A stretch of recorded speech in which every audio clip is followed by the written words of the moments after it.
Hey guys, I'm Stephanie and this is Steph's Stove, and today we're making a homemade chocolate pie. Now, have you ever purchased this to make a chocolate pie before? There's no need. I'm going to show you how to do it homemade from scratch. So sit back and let's get started with this wonderful homemade chocolate pie. Here we go. First thing we're going to do is get our pie crust ready, and this has been defrosted. I keep my pie crust in the freezer.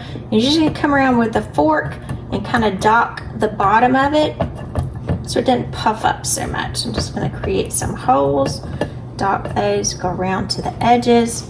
You can use a pre-made pie crust for this. You can make a pie crust from scratch if you want to. If you're not sure how to make a pie crust from scratch, I've got a video and I'll post a link somewhere up here so you can see easy recipe how to do that, and you can have several of them in the freezer ready whenever you'd like them. And I always poke a lot of holes, a lot of docking, so it'll cook nicely. Now this is going to go into a preheated 400-degree oven, and we're going to bake it for about 15 minutes until it's a nice light golden brown. So we're waiting for our oven to come up to temperature, and then we'll pop it in the oven. All right, we're going to pop this in the oven, 400 degrees.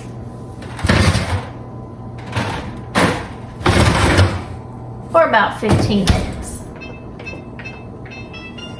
Okay, to get our pie mixture mixed together, we are first going to, in a pot, this is just a medium-sized pot, and I have my stove off at this point. We're going to mix together what I would call the dry ingredients. And for the dry ingredients, I'm going to use Hershey's cocoa powder. This is 100% cacao. It's unsweetened. We are going to use a half of a cup of cocoa powder. And then we are going to add to it granulated sugar, 1 1/4 cups. And then to this, we're going to add in 1/3 of a cup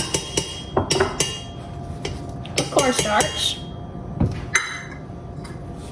And we're going to add just a little bit of salt to this. So I'm measuring spoon out here.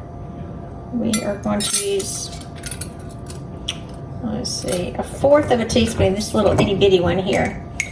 1/4 of a teaspoon of salt.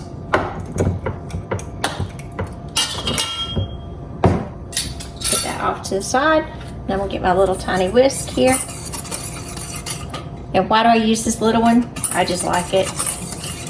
We're going to mix this together to be sure that our dry ingredients kind of get a little puffy cocoa cloud coming out, so they are well combined.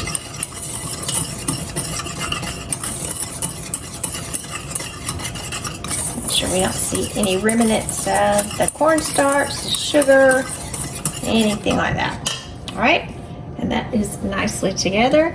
Since my stove is off at this point, I'm just going to kind of give it a little wipe. Get that cocoa powder, that kind of debris out of the way. And then we're going to turn our stove on kind of medium high at this point. And we are going to add to it 3 cups of cold milk.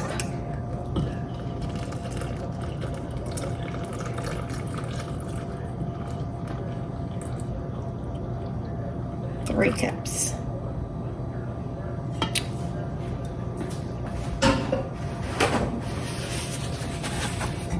All right, and we are going to whisk this together until it's well combined.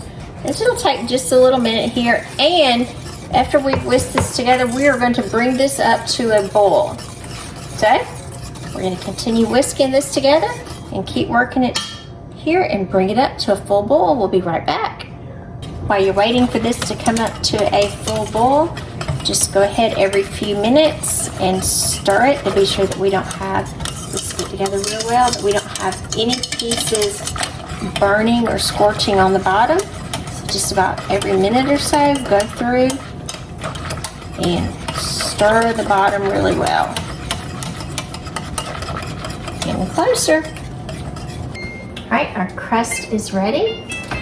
So let's go ahead and take that out. pretty crust. Set it over here to cool. And I've had a lot of people ask about my oven rack liners here. They just work really well to keep spills and to keep my oven nice and clean. So if you're interested, I'll put a link in the shop button so you can find those for yourself. They work really handy. We've been going about 6 minutes now, and you can see my mixture is a lot thicker, and it feels a lot thicker as that I try to whisk around through it. Make sure you're whisking on the bottom so nothing gets stuck. I did back my heat down just a minute ago when I took my pie crust out, down to about 6. So we've got a nice bowl here, and look at that beautiful pudding mixture. So I'm gonna let it go for just another second. We got some nice little thumps, as my grandma would call them. It's thumping. And so it's getting nice and thick on a bowl. All right, so I'm gonna turn the heat off, give it a good stir, because it is still quite warm and gonna continue to cook. Look at that beautiful, beautiful mixture. Well, just such simple ingredients. And there's no telling what's in that other box that I showed you to start with, but we know what's in here. Super delicious. And super easy, so I'm gonna move it slightly off the heat right over here. Move you over just a tad, and you can see it's still nice and thumping. And we're going to come in, and this is 3 tablespoons of butter. And I'm going to open this up, and just to make it easier, I'm going to kind of cut this with a knife and just cut it into smaller pieces. So that's 3 tablespoons of butter that we are going to whisk into here for extra goodness. Whisk that butter and whisk, whisk, whisk. Just until our butter is nice and melted. And look how beautiful and smooth that is. Then we're going to add some vanilla extract to it, because we always need just a little vanilla extract. We're going to add 1.5 teaspoons. So there's 1.5. I may got a little smidgen more, but certainly won't hurt. Whisk this together so it incorporates nicely. Look at that beautiful mixture. Isn't that pretty? Just beautiful, chocolatey. Smell that vanilla through it now. Nice, nice, nice. All right, we're gonna let this sit for just a second, then I'm gonna move over and we're gonna pour this into our pie crust. All right, I've let this sit for just a minute, and it will continue to thicken up. Oh, it's beautiful. We're gonna come over here and pour this into our pie crust.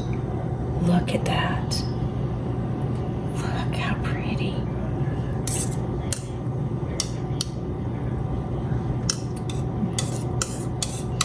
Look at that beautiful pie. And so easy and really kind of quick to put together, so it doesn't take a lot of extra effort. Just beautiful. So perfect. Oh, that pie plate is still rather hot. Perfect homemade chocolate pie. Now, this does need to sit and cool completely, so it will continue to cool as we placed it in our pie crust. Once it's cooled completely, we're going to put it in the refrigerator, let it completely set and get nice and cool, and slice it for a bite of this beautiful and delicious homemade chocolate pie. I'm Stephanie, and this has been Steph's Day. For today, we made this beautiful homemade chocolate pie. Look at that. Isn't that gorgeous? And it has been setting up in the refrigerator for just a couple of hours, and it's time to give it a slice. This is quick and easy and so delicious. So let's come over here and slice it and give it a good taste. All right, I'm gonna cut into it. Now, you can have your chocolate pie any particular way that you want it. I would say you can have it plain. You can have it with whipped cream on the top. The choice is yours. Just however you want. Cut through that crust. Oh, beautiful. I'm gonna take that. I'm not going to lose any of it. Delish. Let's see how well I can get this first piece. That first piece is always tricky. So we're let me get this first piece out. Get that in there. Look at that piece of pie. Just perfect. Look at that. Yum, yum. Wiggle it off. Yum. Now, like I said, you can choose to eat this anyway. I just like it plain, so we're gonna go in and give it a taste. So good. So, oh, so chocolatey. And delicious. Don't buy that box stuff. Make it homemade. It is just delicious. So again, remember, I'm Stephanie. This has been Steph's Stove. Give us a thumbs up. Click that subscribe button for more great content like this. And remember, Steph's Stove, we're making memories one dish at a time. Thanks for watching, guys. Have a great night. Bye. Enjoy some pie. Yum. Yum. Pop it right off. Delish.